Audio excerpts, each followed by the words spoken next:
Assalamualaikum warahmatullahi wabarakatuh. Pemirsa Radar Lampung TV, kembali lagi bersama saya Tasya Aulia dalam acara podcast Pilihan Rakyat dengan tema Trisya Lelonowati Subaryanto, guru angklung internasional yang terjun ke dunia politik.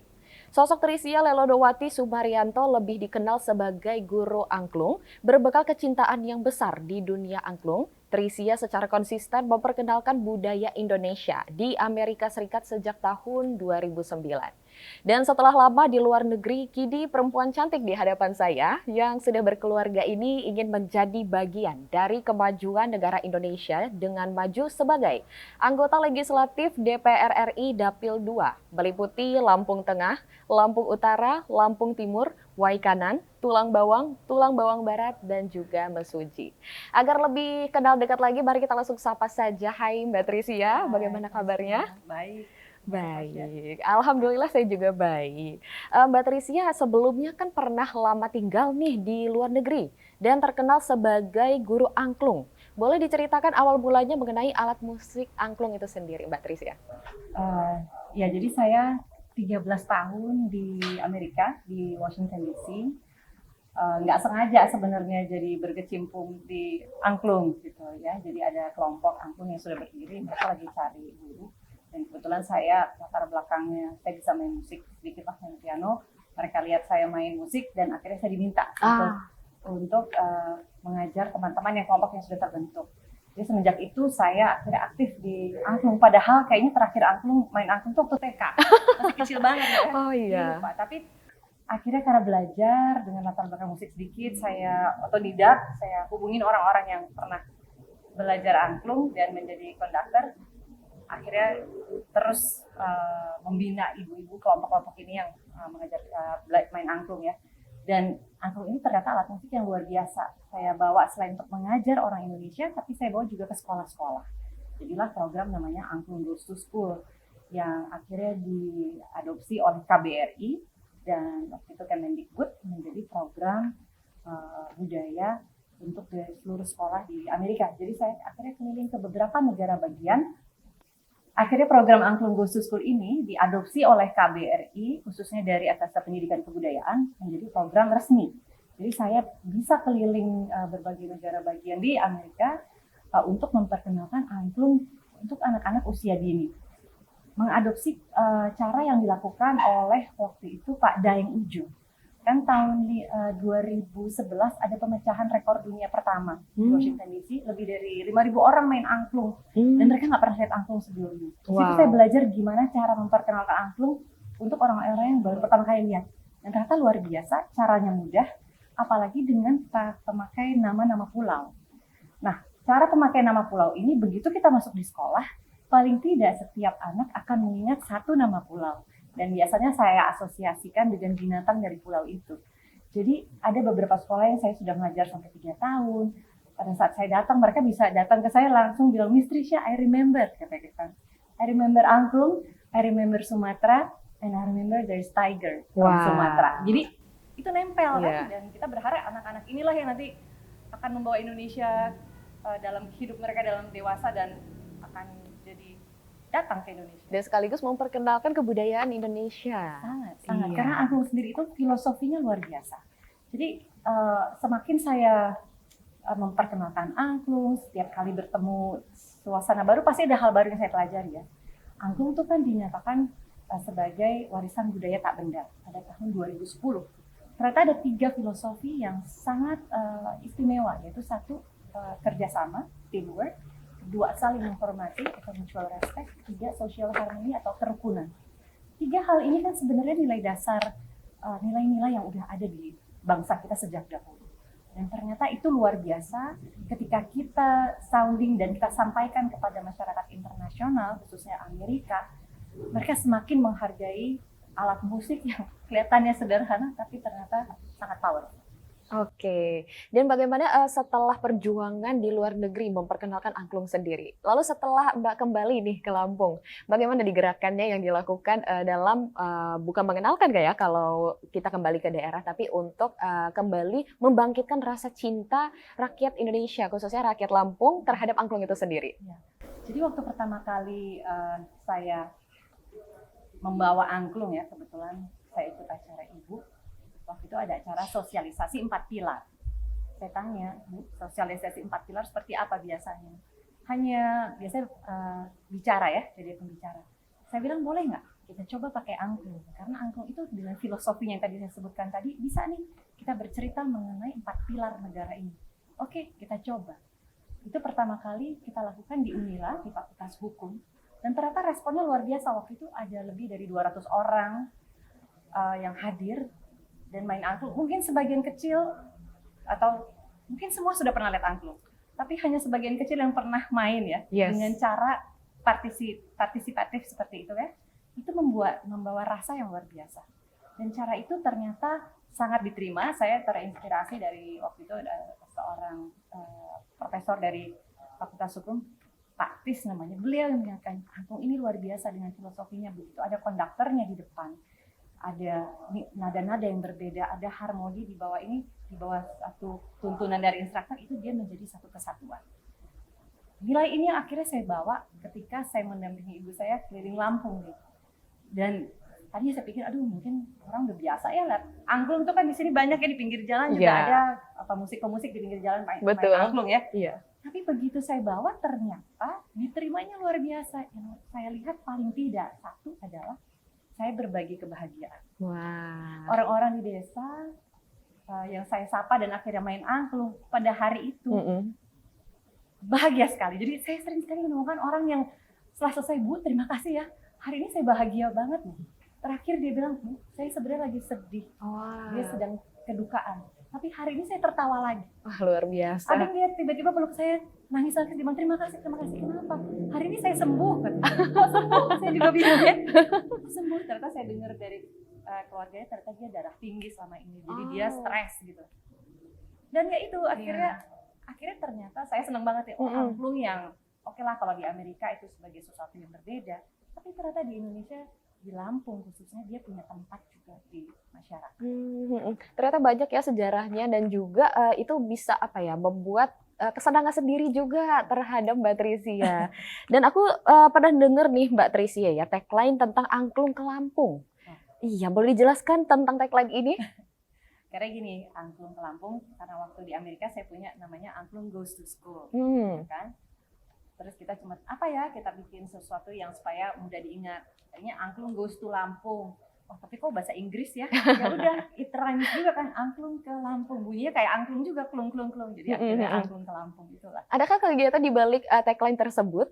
Enggak, artinya cuma kita saya membawa angklung ke Lampung ini supaya mendapat tempat di hati masyarakat.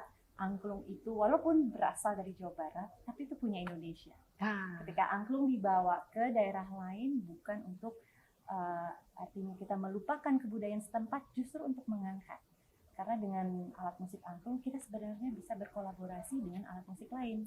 Itu yang saya lakukan di Amerika, ketika angklung bisa kolaborasi dengan gondang dari Sumatera Utara, dengan gamelan, dengan waktu itu ada pasa dari Sumatera Barat. Jadi kita berkolaborasi dengan alat musik lain dari Indonesia. Benar sekali. Dan dari kecintaan terhadap alat musik angklung, kemudian akhirnya Mbak Trisya maju sebagai anggota legislatif DPR RI di Dapil 2. Nah, apakah ada kaitannya nih saat bertemu masyarakat Lampung tadi gitu, atau ada alasan lain? Boleh diceritakan coba Mbak Trisya?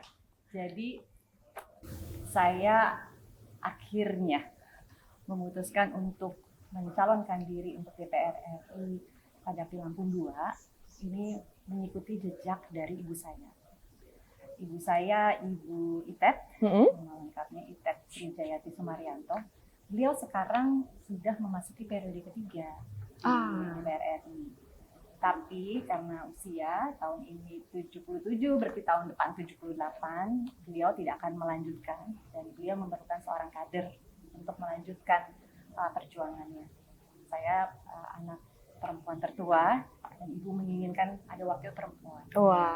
Jadi akhirnya saya memutuskan. Tapi kami sampai berada di Lampung dan jadi anggota DPR ini juga boleh saya ceritain sedikit ya? Boleh. Jadi ayahnya ibu, kakek saya, nama beliau biasanya kita panggil Pak Uci. Beliau adalah kapten di zaman kemerdekaan ya. sampai tahun beliau berjuang, dan tahun 49 beliau pindah nih dari Purworejo, pindah ke Lampung. Dan beliau punya latar belakang sebagai guru.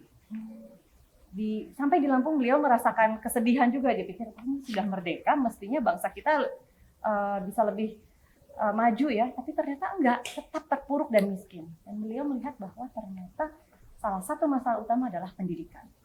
Dengan latar belakang sebagai guru, akhirnya beliau mendirikan berbagai sekolah. Yang pertama ada SMP di Kutabumi, kemudian juga ada SMP negeri, saya lupa ya, di Tanjung Karang, dan SMA negeri juga di Tanjung Karang. Dan beliau adalah salah satu pendiri Unila Universitas Lampung. Dan oleh Pak Syahrudin, beliau dinyatakan sebagai tokoh pendidikan Lampung. Namanya ada diabadikan di salah satu ruangan kalau nggak salah di kantor dinas pendidikan di Lampung. Nah, perjuangan beliau yang sangat jujur, saya harus sampaikan, beliau luar biasa jujurnya ya, itu turun ke ibu saya yang besar sampai SMA tinggal di Lampung, baru habis itu beliau keluar untuk melanjutkan sekolah. Dan kami keluarga besar dulu tuh selalu pulang kampung itu ke Tanjung Karang, ke Lampung. Dan dulu kita masih kalau naik kapal kan berlabuhnya bukan di Bakau tapi di Panjang ya, zaman-zaman itu. Nah, kecintaan terhadap Lampung ini sudah tumbuh dari kami kecil, karena ya disinilah kami main, disinilah kami berada dengan keluarga besar, dan disinilah kami melihat bagaimana Lampung berproses dari dulu hingga sekarang. Sehingga ibu memutuskan ketika tahun 2009 akan maju sebagai anggota DPR, padahal ibu bukan politisi waktu beliau memilih Lampung sebagai tempat dari masa kecil hingga dewasa. Oke. Berarti semua itu tumbuh dari perasaan dikenalkan dari kakek, melalui ibu, dan akhirnya ke Mbak Trisya sendiri. Nah, setelah akhirnya Mbak Trisya kembali ke Lampung dan Mbak Trisya melihat nih keadaan di Lampung seperti apa. Nah, menurut Mbak Trisya, masyarakat kita ini seberapa aware sih tentang politik dan yang lainnya? Berdasarkan jalan-jalan saya ya, perjalanan ini langsung menyapa masyarakat. Masyarakat peduli pada politik ya. Mereka punya harapan bahwa sampai sekarang ternyata tidak ada dampak langsung yang mereka rasakan, itu harus diakui memang itu terjadi. Jadi kemiskinan tetap ada di mana-mana, masyarakat susah gitu ya. Itu saya temui langsung. Lalu kehadiran pemerintah, kehadiran negara di mana? Sehingga ini semakin memanggil saya untuk ya saya harus turun. Walaupun ibu sudah 3 periode ya ibu Ida, dan beliau juga menyatakan masih banyak PR-nya, masyarakat kita masih begitu banyak yang terpuruk. Petani kita yang mestinya mereka lah yang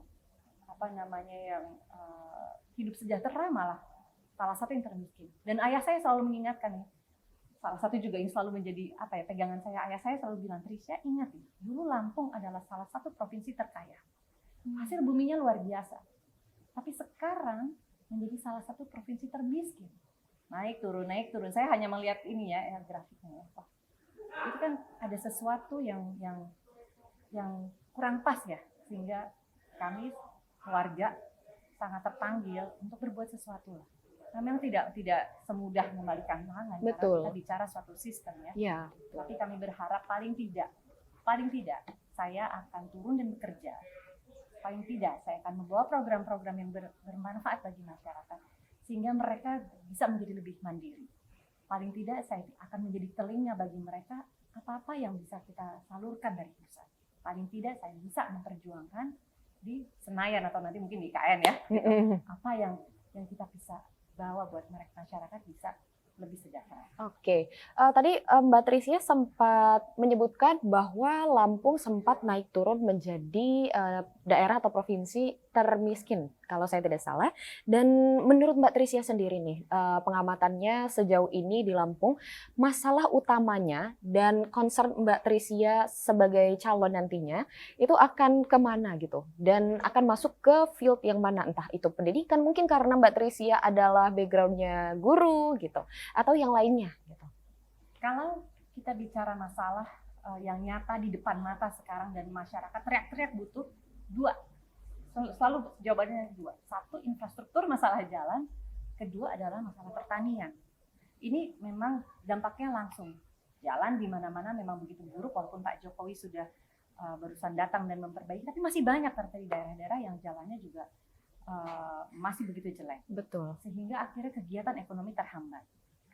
Kemudian pertanian, bibit, kemudian pupuk itu selalu menjadi masalah dan itu selalu diteriakkan. Tapi saya pikir berada di komisi manapun saya nanti berada, pasti saya akan membawa manfaat. Saya sampaikan kepada konstituen saya ya, doakan saya bisa duduk di komisi yang benar-benar mereka butuhkan saat ini. Tapi bukan berarti kalau saya duduk di komisi, misalnya komisi pendidikan, karena latar belakang saya pendidikan dan kebudayaan, tidak akan ada manfaatnya, tidak akan besar. Enggak juga, karena apa? Manfaatnya justru lebih jangka panjang. Saya ingin melihat anak-anak Lampung ini semakin terbuka pemikirannya, semakin tinggi pendidikannya dimanapun, sehingga mereka akan datang pulang kembali untuk membangun Lampung. Karena banyak kok orang-orang Lampung yang berhasil di luar sana banyak. Betul. Tapi apakah mereka kembali? Mungkin enggak, karena enggak ada apa-apa. Saya kalau ketemu anak-anak muda, terus mereka cuma gini, anak SMA ya? Ini anak SMA. Setelah ini kalian mau kemana? Bu, habis ini kita paling ngarit lagi. Masih muda loh. Sedih ya Sedih mendengar, kan? iya benar Apakah sekali. mereka belum lihat atau udah enggak, buat mereka itu sesuatu yang enggak mungkin. Ya, atau sudah menyerah. Sudah menyerah. Iya. Nah, jadi saya sering datang ke anak muda itu hanya membangun harapan, membangun mimpi dan motivasi. Baiklah, nah sepertinya ini seru sekali ya, dan kita akan mendengarkan lanjutan nih dari bagaimana Mbak Trisya akan maju di DPR RI Dapil 2 selanjutnya. Tapi sebelum itu kita akan rehat dulu sebentar, tetap di podcast Pilihan Rakyat.